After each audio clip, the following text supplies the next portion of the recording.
আসসালামু আলাইকুম। এই কথা সবাই জানে, এই কথা লোকানো কিছু জিনিস না, কিন্তু হঠাৎ করে প্রধানমন্ত্রী তারেক রহমানের নিয়ে খুঁচাখুচি শুরু হয়েছে। রহস্য তো অন্য কোনো জায়গায়, কিছু একটা রহস্য আছে। দেখেন, হাসনাত যে পার্লামেন্টে আছে, সংসদ সদস্য হিসেবে আছে, এমপি হিসেবে আছে, এটা তো মানে তাদের 14 পুরুষের কপাল। ধরেন ফ্রিডম পার্টির লোকজন এককালীন দুকালীন এমপি হয়েছিল না, এরকম আর কি, যে আটকা এমপি, অথবা আওয়ামী লীগ সরকারের সময় শেখ হাসিনা মন চেয়েছে, মনো ইচ্ছায় কিছু কলা গাছকে এমপি বানিয়েছিলেন। যার ইউনিয়ন কাউন্সিল চেয়ারম্যান হওয়ার কথা সেই লোক কলা গাছ, সেও এমপি হয়েছে। আমার আমার জীবনে এই ধরনের দৃষ্টান্ত আমি দেখেছি। এরকম হাসনাত ইউনিয়ন কাউন্সিল চেয়ারম্যান হওয়ার কথাও না। অনেকে বলেন যে মেম্বারই তার তার এলাকায় তার ওয়ার্ডে যদি কমিশন ইলেকশন করতো সেটাও পাশ করার কথা না। এই লোকগুলা একটা সমঝোতার মধ্যে দিয়ে পার্লামেন্টে গেছে, সর্বস্বীকৃত আলাপ। এটা জামাত বলে বিএনপির কথা, বিএনপি সমঝোতার মাধ্যমে গেছে ইউনূস সরকারের সাথে।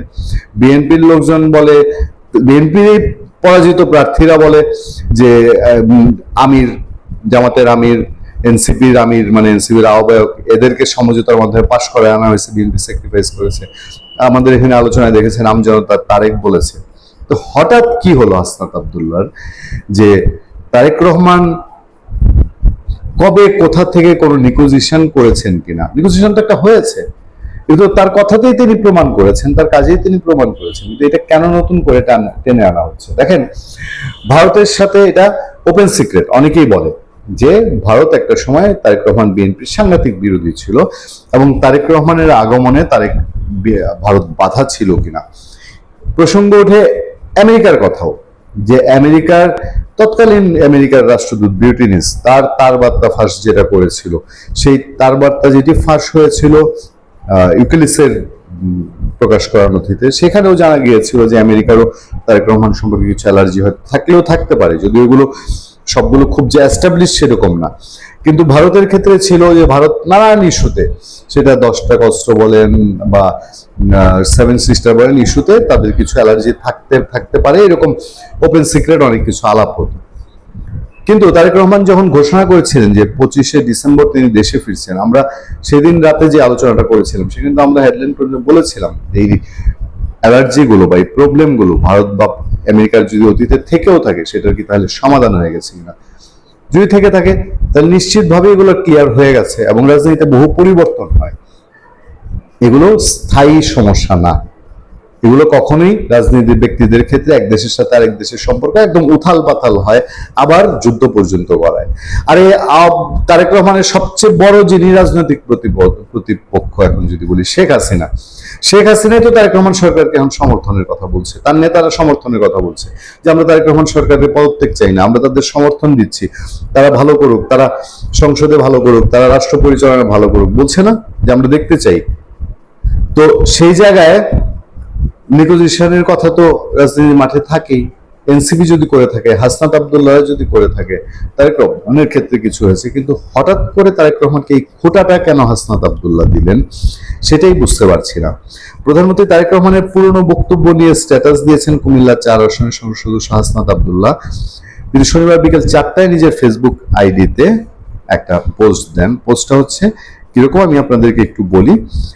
29 নভেম্বর তারেক রহমান বলেছিলেন, এমন সংকটকালে মায়ের স্নেহ স্পর্শ পাওয়ার তীব্র আকাঙ্ক্ষা যে কোনো সন্তানের মতো আমারও রয়েছে, কিন্তু অন্য সবার মতো এটা বাস্তবায়নের ক্ষেত্রে আমার একক সিদ্ধান্ত গ্রহণের সুযোগ অবারিত, একক নিয়ন্ত্রিত নয়।